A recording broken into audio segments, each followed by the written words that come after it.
Bom, pessoal, agora que a gente já viu os tipos de ligações, a gente tem o seguinte, que na ligação iônica, a gente tem que os compostos unidos por ligação iônica, metal e ametal, a gente tem altas temperaturas de fusão e ebulição, e a gente tem que esses compostos são sólidos à temperatura ambiente. E esses compostos, em sua maioria, também são solúveis em água. Isso nós vimos para os compostos iônicos. Dentro dos compostos metálicos, unido pelas ligas metálicas, o que a gente tem sobre os compostos metálicos? Que as temperaturas de fusão e ebulição deles também são altas. A gente tem que eles também são sólidos em sua maioria à temperatura ambiente. E a gente tem que esses compostos são insolúveis em água. Então, para os compostos, tanto iônico quanto covalente, a gente sabe sobre temperatura de fusão, sobre solubilidade em água e sobre estado físico à temperatura ambiente. Agora, quando chega em composto covalente, o composto covalente à temperatura ambiente, ele pode ser sólido, pode ser líquido ou pode ser gás à temperatura ambiente. O composto covalente, ele pode ser solúvel ou ele pode ser insolúvel em água. Eu tenho exemplos de compostos covalentes solúveis e exemplos insolúveis. E eu tenho composto covalente, pode ter uma temperatura de fusão um pouco mais alta ou pode ter uma temperatura de fusão um pouco mais baixa. Mesma coisa para a ebulição. Então, no iônico e no metálico, eu tenho uma regra geral. Para o covalente, não. E o que vai determinar se ele é sólido, líquido ou gasoso, a temperatura de fusão ou a sua solubilidade em água? Quem vai determinar quais as características desse composto covalente é a sua polaridade. A polaridade de uma molécula, que nós vamos falar sobre ela hoje, ela vai identificar, então, quais são as características principais desse meu composto covalente. Só que para eu chegar em polaridade, antes eu tenho que aprender algo chamado de geometria molecular. Por quê? Porque a polaridade, ela vai dizer respeito aos elétrons, aonde ficará a nuvem eletrônica dentro da minha ligação covalente. Só que para saber onde fica a nuvem eletrônica, eu preciso saber desenhar esse composto. Eu preciso saber qual é a forma que ele assume. E para isso, então, a gente tem essa matéria de geometria molecular. A geometria molecular nada mais é que o arranjo que os ligantes e os pares de elétron formam em torno do átomo central. Como que eles vão ficar arranjados? Os elétrons da camada de valência, que são aqueles elétrons que vão fazer a ligação covalente, eles vão ajudar a gente a determinar a forma dessas moléculas. Por quê? Porque os pares de elétrons sofrem repulsão mútua. O que isso quer dizer? Se é par de elétrons, o elétron de uma ligação vai acabar repelindo o elétron de outra ligação, porque elétron é negativo, e negativo com negativo se repele. Então, como vai existir essa repulsão, essas nuvens eletrônicas vão tentar ficar o mais distante possível uma da outra. E aí, então, essas nuvens eletrônicas, tentando ficar o mais distante possível, vão dar para mim algumas geometrias. A minha geometria do composto covalente pode ser linear, angular, trigonal plana, piramidal, tetraédrica. Só essas? Não, tem mais. Só que essas são as que aparecem em 99% dos exercícios. Então, como que a gente vê geometria? Seguinte forma. Vamos pensar o seguinte. Eu tenho uma ligação covalente entre o H e o F. Então, o H eu sei que tem um elétron na camada de valência, F eu sei que tem 7 elétrons na camada de valência. O H quer ganhar 1, o F quer ganhar 1. O que eles acabam fazendo? Compartilhando. No momento que eles compartilham esse elétron, a gente diz que aqui se forma uma nuvem eletrônica. Tem uma nuvem eletrônica, porque os elétrons não ficam parados, eles vão ficar orbitando em torno disso. Mas eu tenho apenas uma nuvem eletrônica. Se eu tenho apenas uma nuvem eletrônica, não tem quem repelir essa nuvem. essa ligação acontecendo. Aqui na ponta, um elétron, aqui na ponta, o outro. Por mais que essa molécula gire, um elétron em relação ao outro estará sempre na disposição linear. Eles estarão sempre em linha retas. Toda vez que eu tenho apenas uma nuvem eletrônica, quando eu tenho apenas esses dois átomos, a minha geometria desta nuvem, um átomo em relação ao outro, é linear. Pessoal, se eu for pensar em ângulo de ligação, se esses dois estão em linha reta, qual é o ângulo formado na ligação entre o H e o F? Vamos lembrar lá de matemática. O ângulo formado, um ângulo formado aqui, entre uma ligação e outra, vai ser de quantos graus? 180 graus. Então, toda vez que eu tenho dois átomos com uma nuvem eletrônica só, eles vão se dispor de maneira linear e o ângulo de ligação será 180 graus. Beleza, isso quando eu tenho dois átomos. Eu começo o nosso resumo aqui, ó. Se eu tiver só dois átomos, não tem átomo central, porque são apenas dois. A geometria é linear, o ângulo é de 180 graus. Aqui são alguns exemplos de moléculas onde eu tenho dois átomos e então vão gerar esse ângulo de 180 graus. Agora, quando eu tenho três átomos, vamos pensar em dois exemplos com três átomos. Por exemplo, o B e o F, e o H e o O fazendo ligação. O boro, ele é da família 3A, o F é da família 7A. 4, 5, 6. F, o boro, ele, mesmo sendo um metal, mesmo sendo um semimetal, o boro é uma das exceções da regra do octeto. O boro, ele vai ficar feliz com 6 elétrons na camada de valência, porque o boro vai fazer ligação covalente ao invés de iônica. Então, o boro faz uma ligação covalente aqui. Esse flúor ficou estável, mas o boro quer ter 6 elétrons ao todo. Ele tinha 3, ganhou 1, foi para 4. Chama outro flúor. O boro faz mais uma ligação, foi para 5. Chama outro flúor. O boro faz mais uma ligação, ligou todos os seus elétrons, ficou estável. Então, nesse caso, eu vou ter uma nuvem eletrônica neste par de elétrons, uma nuvem eletrônica nesse par de elétrons e uma nuvem eletrônica nesse par de elétrons. Essas nuvens eletrônicas vão tentar ficar o mais separada possível. Elas querem se afastar o máximo possível. Gente, vamos pensar. Se tudo isso aqui, se a minha volta inteira são 360 graus e essas nuvens eletrônicas querem ficar o mais distante possível uma da outra, quer dizer que qual vai ser a distância em graus de cada uma delas?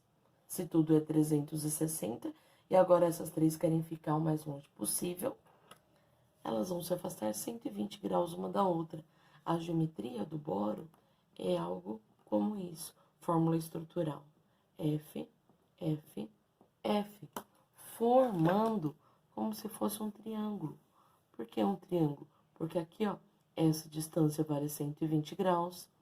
Essa distância vale 120 graus. Essa distância vale 120 graus.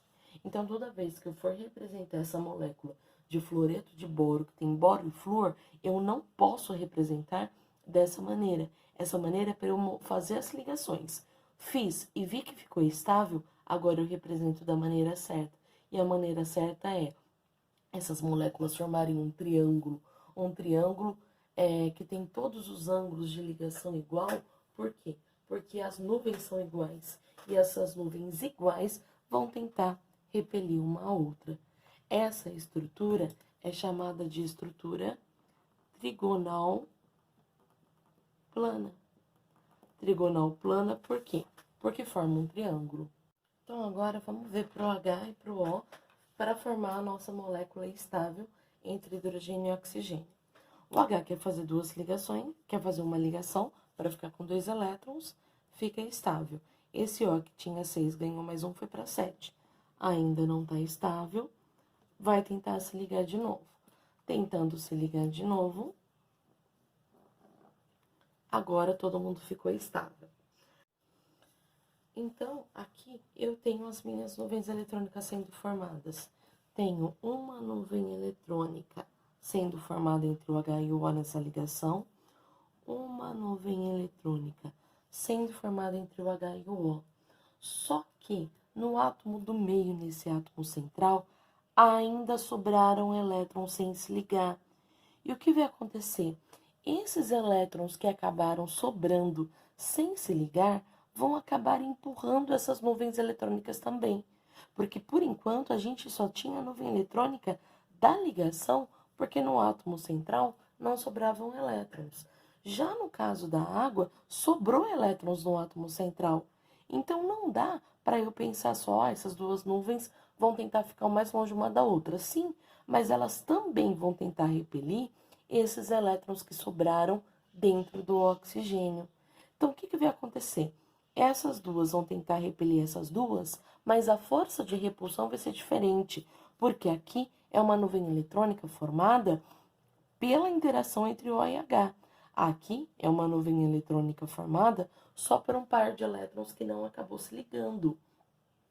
Quando a gente tentar arrumar essa geometria, a gente tem que eu vou formar isso aqui, H, O e H. E aqui vão ficar as nuvens dos elétrons que não se ligaram. Essa geometria, pensando na água, no nosso H2O, acaba não ficando em linha reta. Era para ela ficar linear se tivesse só esses dois, mas acaba não ficando linear justamente por causa dessas nuvens. Essa geometria que a água adquire, nós chamamos de geometria angular. Formou um ângulo diferente de 180 graus, justamente por sobrarem elétrons no átomo central. Já é diferente de uma ligação entre o C e o O. Como assim? Vamos pensar no C e o O. O C é família 4A, o O é família 6A. O, família 6A. Beleza. O carbono faz a primeira ligação, fica com 5. Faz a segunda ligação, vai para 6. Esse O já ficou estável, esse O não. Faz aqui 7, faz aqui 8. Todo mundo ficou estável. Agora que todo mundo ficou estável, vou analisar as nuvens eletrônicas. Tenho uma nuvem eletrônica desse lado, tenho uma nuvem eletrônica desse lado. Sobrou elétrons aqui no meio para empurrar essas nuvens eletrônicas? Não. Então, essas nuvens eletrônicas formadas vão tentar, como são elétrons, elétron com elétron, negativo com negativo, carga igual se repelem, elas vão tentar ficar o mais afastadas possíveis uma da outra. E o mais afastado possível esta nuvem dessa é formando um ângulo exatamente de 180 graus. Toda vez que eu formo um ângulo de 180 graus, eu digo que a minha geometria é linear. Então, a representação do CO2, a fórmula estrutural, é realmente assim. Vamos comparar? O CO2 tem 1, 2, 3 átomos. A água também tem 1, 2, 3 átomos. Os dois têm 3 átomos, só que um adquiriu a geometria linear e o outro adquiriu a geometria angular. A gente pode anotar, então, o seguinte. Quando a molécula tiver 3 átomos, eu vou olhar no átomo do meio, no átomo central. Se não sobrarem elétrons, como foi o caso do CO2, o C, que é o átomo central, não sobrou elétrons sem se ligar nele.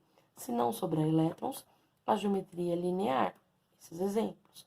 Agora, se eu tenho 3 átomos, mas no átomo central, no átomo do meio, sobrarem elétrons, que foi o nosso caso da água, o átomo central sobrou elétrons, 3 átomos que sobram elétrons no átomo central, a geometria vai ser angular. A forma de desenhar uma geometria angular é sempre dessa maneira. Por exemplo, se eu pegar o SO2, o S é o átomo central, dupla O, O. O H2S, H, S, H. A forma de desenhar essa fórmula estrutural será sempre dessa maneira. Tudo bem? Isso com 3 átomos. Com 4 átomos. Com 4 átomos, a gente viu o meu primeiro exemplo, que foi do B e do F. Vamos contar, eu tenho 1, 2, 3, 4 átomos. Nesse átomo central, não sobraram elétrons. Quando o átomo central não sobram elétrons, 4 átomos, e no átomo central não sobram elétrons, a geometria é trigonal plana. Tenho aqui 2 exemplos. E se sobrarem elétrons no átomo central? Vamos ver? Esse caso, N e H. O N é da família 5A, tem 5 elétrons da camada de valência. O H é a família 1A. Beleza. Faz a primeira ligação, o H ficou estável, o N não. Chama o outro H. Faz mais uma ligação, o H ficou estável, o N não. Chama o outro H. Faz mais uma ligação, agora todo mundo está estável. Eu tenho uma nuvem eletrônica formada por essa ligação, uma nuvem eletrônica, uma nuvem eletrônica. Essas nuvens eletrônicas formadas vão tentar se repelir. Só que, além disso, no átomo central, sobrou um par de elétrons. Eu tenho mais uma nuvem aqui. Essa nuvem vai tentar empurrar essas outras 3. O que vai acontecer, então? A geometria formada quando eu tenho 1, 2, 3, 4 átomos, mas sobram elétrons do átomo central, é geometria chamada de piramidal. Vai parecer uma pirâmide. Por quê? Porque essa nuvem de elétrons aqui de cima vai acabar empurrando os meus átomos de hidrogênio. Então, toda vez que eu tiver uma fórmula com 4 átomos e dentro desses 4 átomos eu tiver, então, elétrons sobrando no átomo central, nós teremos essa geometria chamada de piramidal. Com 4 átomos, se não sobrarem elétrons, é trigonal plano. Se sobrarem, piramidal. E com 5 átomos? Gente, com 5 átomos não tem nem o que falar. 5 átomos, a geometria será tetraédrica e o ângulo de ligação 109,28. Por que na angular e na piramidal eu não coloquei o quanto vale o ângulo? Porque vai depender do número de pares de elétrons que eu vou ter empurrando essas ligações. Por isso que aqui a gente não pode falar com exatidão quantos graus vai ser. Nas outras a gente pode ter certeza. Aqui vai ser em torno de 109, mas em torno, por volta de. Vai depender do exercício. Para quando eu tenho 5 átomos do tipo C e H. Se eu for montar as ligações entre o C e H, o carbono tem 4 elétrons, o H tem 1. Faz a primeira ligação, o H ficou estável, o carbono não. Pega mais um H, faz mais uma ligação, carbono ficou o H ficou estável, o carbono não. Mais uma ligação, de novo, H fica estável, carbono não. Mais uma ligação. 4 ligações. Quantos átomos eu tenho? 1, 2, 3, 4, 5. 5 átomos, 1, 2, 3, 4 nuvens eletrônicas, tentando ficar o mais distante possível uma da outra. A estrutura, então, vai se dar dessa forma, e a gente diz que o nome dessa estrutura, quando eu tenho 5 átomos, é ser tetraédrica. Ah, mas tetraédrico, o ângulo não seria de 90 graus? Não, gente, porque aqui essa molécula está em 3D, do tipo, vamos fingir que o carbono está aqui no meio. Eu tenho um H para cá, um H para cá, um H para cá e um H para cá. Então, representando no papel, a gente apresenta dessa forma. Mas, na realidade, é assim que a minha molécula tá. Uma nuvem está o mais distante possível uma da outra. O ângulo formado nessa molécula 3D é de 109 graus. Mas a forma é 109,28, né? Mas a forma de representar ela no papel é desta forma aqui. Tudo bem?